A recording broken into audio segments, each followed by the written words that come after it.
ಶಾವಿಗೆ ಉಪ್ಪಿಟ್ಟು. ಎಲ್ಲರಿಗೂ ನಮಸ್ಕಾರ.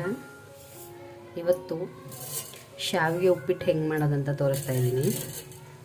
ಎಷ್ಟೋ ಜನಕ್ಕೆ ಉಪ್ಪಿಟ್ಟು ಅಂದರೆ ಇಷ್ಟ ಇರಲ್ಲ, ಕೆಲವರು ತುಂಬ ಇಷ್ಟಪಟ್ಟು ತಿಂತಾರೆ. ಮೊದಲು ಪಾತ್ರೆಗೆ ಎಣ್ಣೆನ ಹಾಕಿದ್ದೀನಿ. ಎಣ್ಣೆ ಕಾದ ನಂತರ ಸಾಸಿವೆಯನ್ನು ಹಾಕಿದ್ದೀನಿ. ಸಾಸಿವೆ ಸಿಡಿತಿದ್ದ ಹಾಗೆ ಕಡಲೆಬೇಳೆಯನ್ನು ಹಾಕ್ತಾಯಿದ್ದೀನಿ.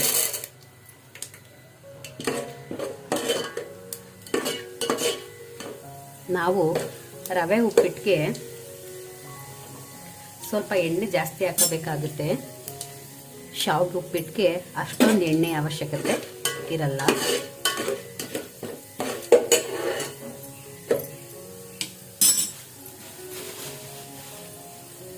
ನೆಕ್ಸ್ಟ್ ಕರಿಬೇವಿನ ಸೊಪ್ಪನ್ನು ಹಾಕ್ತಾ ಇದ್ದೀನಿ.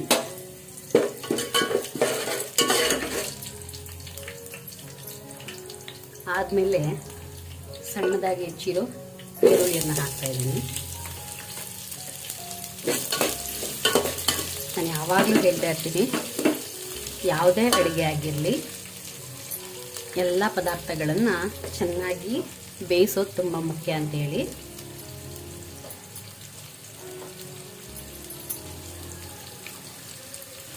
ಉದ್ದುದಕ್ಕೆ ಸೀಳಿರೋ ಹಸಿಮೆಣ್ಸಿನ್ಕಾಯಿ ಹಾಕ್ತಾ ಇದ್ದೀನಿ. ಮನೇಲಿ ಚಿಕ್ಕ ಮಕ್ಕಳಿರೋರು ಆದಷ್ಟು ಹಸಿಮೆಣ್ಸಿನ್ಕಾಯಿನೆಲ್ಲ ಉದ್ದುದಕ್ಕೆ ಸೀಳಿ ಹಾಕ್ಕೊಳ್ಳಿ. ಯಾಕೆಂದರೆ ಮಕ್ಕಳುಗಳು ಎತ್ತಾಕೋಕ್ಕೆ ಈಸಿ ಆಗಬೇಕು, ಅದಕ್ಕೋಸ್ಕರ. ಈರುಳ್ಳಿ ಬೇಯ್ತಾ ಇದೆ, ಉಪ್ಪು ಹಾಕ್ತಾ ಇದ್ದೀನಿ ಸ್ವಲ್ಪ. ನೀವು ಯಾವುದೇ ಅಡುಗೆ ಮಾಡಿ ಈರುಳ್ಳಿ ಬೇಯೋ ಟೈಮಲ್ಲಿ ಸ್ವಲ್ಪ ಉಪ್ಪನ್ನು ಹಾಕ್ಕೊಳ್ಳೋದು ರುಚಿಯಾಗಿರುತ್ತೆ.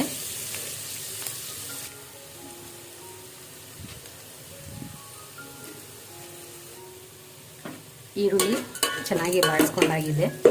ಇವಾಗ ಹಚ್ಚಿರೋ 2 ಚಿಕ್ಕ ಚಿಕ್ಕ ಟೊಮೆಟೊಗಳನ್ನು ಹಾಕ್ತಾ ಇದ್ದೀನಿ.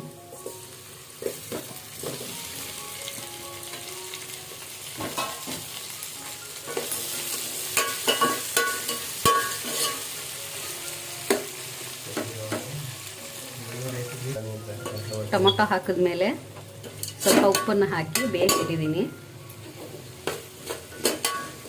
ಸಾಮಾನ್ಯವಾಗಿ ಉಪ್ಪಿಟ್ಟೆಲ್ಲ 5-6 ಥರ ಬರುತ್ತೆ. ಶಾವಿಗೆ ಉಪ್ಪಿಟ್ಟು, ಅವಲಕ್ಕಿ ಉಪ್ಪಿಟ್ಟು, ರವೆ ಉಪ್ಪಿಟ್ಟು, ಬನ್ಸಿ ರವೆ ಉಪ್ಪಿಟ್ಟು ಮತ್ತು ಅಕ್ಕಿ ಉಪ್ಪಿಟ್ಟು ಅಂತೇಳಿ ಇತ್ತೀಚಿನ ದಿನಗಳಲ್ಲಿ ಇನ್ನೊಂದು ಆ್ಯಡ್ ಆಗಿದೆ, ಸಿರಿಧಾನ್ಯಗಳ ಉಪ್ಪಿಟ್ಟು. ನಿಮ್ಗೆ ಯಾವುದು ಇಷ್ಟ ಆಗುತ್ತೆ ಅದನ್ನು ಮಾಡಿಕೊಂಡು ತಿನ್ಕೊಂಡು ಎಂಜಾಯ್ ಮಾಡಿ. ಟೊಮೊಟೊ ಸ್ವಲ್ಪ ಸ್ಮ್ಯಾಶ್ ಆಗಬೇಕು. ನೀವು ಯಾವುದೇ ಉಪ್ಪಿಟ್ಟನ್ನು ಮಾಡಿದಾಗ ಸ್ವಲ್ಪ ತರಕಾರಿಗಳನ್ನು ಆ್ಯಡ್ ಮಾಡ್ಕೊಳ್ಳೋದು ಆರೋಗ್ಯಕ್ಕೆ ತುಂಬ ಒಳ್ಳೆಯದು. ಟೊಮೊಟೊ ಈ ರೀತಿ ಚೆನ್ನಾಗಿ ಬೆಂದಮೇಲೆ ಇದಕ್ಕೆ ಆಲ್ರೆಡಿ ಕಟ್ ಮಾಡಿ ತೊಳೆಯಕ್ಕೆ ರೆಡಿ ಮಾಡಿರುವಂತಹ ತರಕಾರಿಗಳನ್ನು ಹಾಕ್ತಾಯಿದ್ದೀನಿ. 2 ಸಲ ತರಕಾರಿಗಳನ್ನು ತೊಳ್ಕೊಳ್ಳಿ. ಬೀನ್ಸು, ಕ್ಯಾರೆಟು ಮತ್ತು ದಪ್ಪಮೆಣಸಿನ್ಕಾಯಿ. ಇಷ್ಟ ಇರೋರು ಆಲೂಗೆಡ್ಡೆನೂ ಸಹ ಹಾಕ್ಕೋಬೋದು. ಬಟಾಣಿಯನ್ನು ನೆನೆಸಿ ಹಾಕ್ಕೊಳ್ಳಿ. ಅವರೆಕಾಳು ಸೀಸನ್ನಲ್ಲಿ ಅವರೆಕಾಳನ್ನು ಹಾಕ್ಕೊಳ್ಳಿ. ಸೀಸನ್ ವೈಸ್ ಯಾವ್ಯಾವ ತರಕಾರಿಗಳು ಬರುತ್ತೋ ಎಲ್ಲ ತರಕಾರಿನ ಹಾಕ್ಕೊಂಡು ನೀವು ಕಾಳುಗಳನ್ನು ಹಾಕ್ಕೊಂಡು ಉಪ್ಪಿಟ್ಟನ್ನು ಮಾಡ್ಕೋಬೋದು. ಆ ಒಂದು ಕಾಲದಲ್ಲಿ ಬರೀ ಕೇವಲ ಉಪ್ಪಿಟ್ಟಿಗೆ ಅಂದರೆ 1 ಈರುಳ್ಳಿ, 1 ಟೊಮೊಟೊ, 2 ಮೆಣಸಿನ್ಕಾಯಿ ಹಾಕಿ ಮಾಡ್ತಿದ್ರು. ಅದು ಇತ್ತೀಚಿನ ದಿನಗಳಲ್ಲಿ ಉಪ್ಪಿಟ್ಟನ್ನು ಸಹ ನಾವು ತುಂಬ ಅಂದರೆ ತುಂಬ ರುಚಿಯಾಗಿ ಮತ್ತು ಹೆಲ್ದಿಯಾಗಿ ಮಾಡ್ಕೋತಾ ಇದ್ದೀವಿ. ನಾನು ಕೆಲವು ಯಾವಾಗಲೂ ಉಪ್ಪಿಟ್ಟದು ವಿಡಿಯೋ ಮಾಡಾಕ್ದಾಗ ಕೆಲವರು ನಮ್ಗೆ ಇಷ್ಟನೇ ಇಲ್ಲ, ನೀವು ಆಗ ಅದನ್ನೇ ಮಾಡ್ತೀರಾ ಅಂತ ಹೇಳ್ಬಿಟ್ಟು ನಮ್ಮ ಫ್ರೆಂಡ್ಸ್ಗಳು ಮತ್ತು ಫ್ಯಾಮಿಲಿಯವರು ಮೆಸೇಜ್ ಮಾಡ್ತಾರೆ. ಆದರೆ ಇನ್ನೂ ಕೆಲವು ತಾಯಂದಿರು, ನನ್ನ ಮಗ ಸ್ಕೂಲ್ಗೆ ಹೋಗ್ತಿದ್ದಾನೆ, ನಾನು ಅವನಿಗೆ ಶಾವಿಗೆ ಉಪ್ಪಿಟ್ಟು ಮಾಡಿಕೊಡ್ಬೇಕಿತ್ತು, ನಂಗೆ ಮಾಡೋಕ್ಕೆ ಬರಲ್ಲ ಅಂತ ಅಂದಂತಹ ಪೇರೆಂಟ್ಸೂ ಸಹ ನಾನು ನೋಡಿದ್ದೀನಿ. ಅಂಥವ್ರಿಗೆ ಅನುಕೂಲ ಆಗಲಿ ಅಂತೇಳಿ ಈ ಸಣ್ಣ ಸಣ್ಣ ಅಡುಗೆಗಳ ವಿಡಿಯೋನ ಹಾಕ್ತಾ ಇರ್ತೀನಿ. ತರಕಾರಿ ಸ್ವಲ್ಪ ಎಣ್ಣೆಯಲ್ಲಿ ಚೆನ್ನಾಗಿ ಬಾಡಬೇಕು. ಸಾಸಿವೆ ಫಸ್ಟು ಪಾತ್ರೆನ ಇಟ್ಟು ಎಣ್ಣೆ ಕಾಯಕ್ಕೆ ಹಾಕಬೇಕು. ಅದಾದಮೇಲೆ ಸಾಸಿವೆ ಮತ್ತು ಕಡಲೆಬೇಳೆ ಹಾಕಬೇಕು. ನೆಕ್ಸ್ಟ್ ಈರುಳ್ಳಿ, ಹಸಿಮೆಣಸಿನ್ಕಾಯಿ, ಟೊಮೊಟೊವನ್ನು ಬೇಯಿಸಬೇಕು. ಅದಾದಮೇಲೆ ಸಣ್ಣದಾಗಿ ಕಟ್ ಮಾಡಿ ಇಟ್ಕೊಂಡಿರುವಂತಹ ನಮ್ಮಿಷ್ಟದ ತರಕಾರಿಗಳನ್ನು ಹಾಕ್ಕೊಂಡು ಚೆನ್ನಾಗಿ ಎಣ್ಣೆಯಲ್ಲಿ ಫ್ರೈ ಮಾಡಬೇಕು. ಈ ಗ್ಲಾಸಲ್ಲಿ 2 ಗ್ಲಾಸು ಶಾವಿಗೆ ಹಾಕೋದ್ರಿಂದ 5 ಗ್ಲಾಸ್ ನೀರನ್ನು ಹಾಕ್ತಾಯಿದ್ದೀನಿ.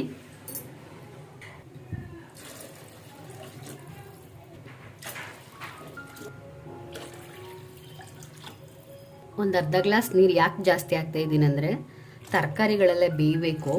ಜೊತೆಗೆ ಸಮ ನೀರು ಹಾಕಿದಾಗ ಅದು ತುಂಬ ಸ್ವಲ್ಪ ಗಟ್ಟಿ ಆಗಿಬಿಡುತ್ತೆ. ಅದು ನಮ್ಗೆ ಯಾರಿಗೂ ಇಷ್ಟ ಆಗೋದಿಲ್ಲ. ನಮ್ಮ ಮನೇಲಿ ಸ್ವಲ್ಪ ತೆಳುಗಿರಬೇಕು. ಆ ಕಾರಣಕ್ಕೋಸ್ಕರ 2 ಗ್ಲಾಸ್ ಶಾವಿಗೆಗೆ 4 ಗ್ಲಾಸ್ ನೀರನ್ನು ಹಾಕಿದ್ದೀನಿ.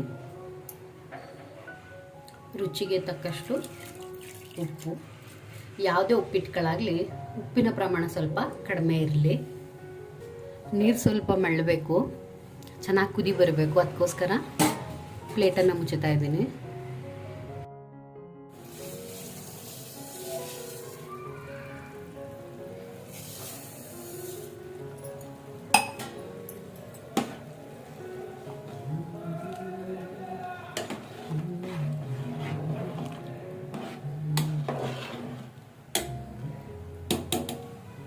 ಶಾವಿಗೆ ಹಾಕಾಗಿದೆ. 5 ನಿಮಿಷ ಇದನ್ನು ಮುಚ್ಚಿ ಗ್ಯಾಸ್ನ ಫುಲ್ ಸಿಮ್ಮಲ್ಲಿಟ್ಟು ಬೇಯಿಸಬೇಕು.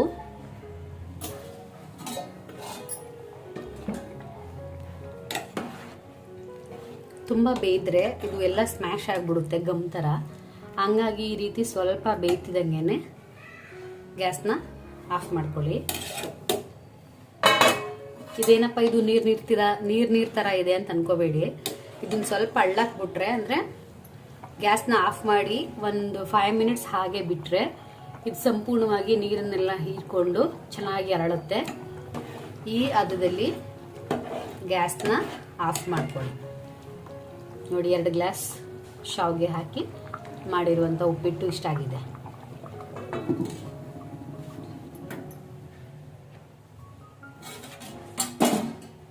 ನೋಡಿ, ಗ್ಯಾಸನ್ನು ಆಫ್ ಮಾಡಿದ್ದೆ.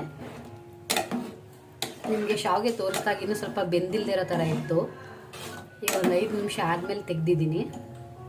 ಈ ರೀತಿ ರೆಡಿಯಾಗುತ್ತೆ ಶಾವಿಗೆ. ಗ್ಯಾಸನ್ನು ಆಫ್ ಮಾಡಿದಾಗ ಉಪ್ಪಿಟ್ಟು ನೀರಾಗಿತ್ತು. ಈಗ ನೋಡಿ, ಆಫ್ ಮಾಡಿ ಒಂದು 10 ನಿಮಿಷ ಬಿಟ್ಟ ಮೇಲೆ ಈ ರೀತಿ ಆಗುತ್ತೆ. ರೆಡಿಯಾಗಿರೋ ಉಪ್ಪಿಟ್ಟನ್ನು ಈ ರೀತಿ ಸರ್ವ್ ಮಾಡ್ಕೊಳ್ಳಿ. ನಾನು ಆಗಲೇ ಹೇಳ್ದಂಗೆ ನೋಡಿ, ಉಪ್ಪಿಟ್ಟು ಯಾವ ರೀತಿ ಹದವಾಗಿ ಬೆಂದಿದೆ. ಜಾಸ್ತಿ ಬೇಯಿಸಿದ್ರೆ ಎಲ್ಲ ಫುಲ್ ಗಮ್ ಥರ ಆಗಿಬಿಡುತ್ತೆ. ಒಂದು ಚೆನ್ನಾಗಿ ಕುದಿ ಬಂದ ತಕ್ಷಣ ಆಫ್ ಮಾಡಿದ್ರೆ ಈ ರೀತಿ ಹದವಾಗಿ ಉಪ್ಪಿಟ್ಟು ರೆಡಿ ಆಗುತ್ತೆ. ಪದೇ ಹೇಳ್ತಿದ್ದೀನಿ, ತುಂಬ ಬೇಯಿಸಬೇಡಿ. Thank you.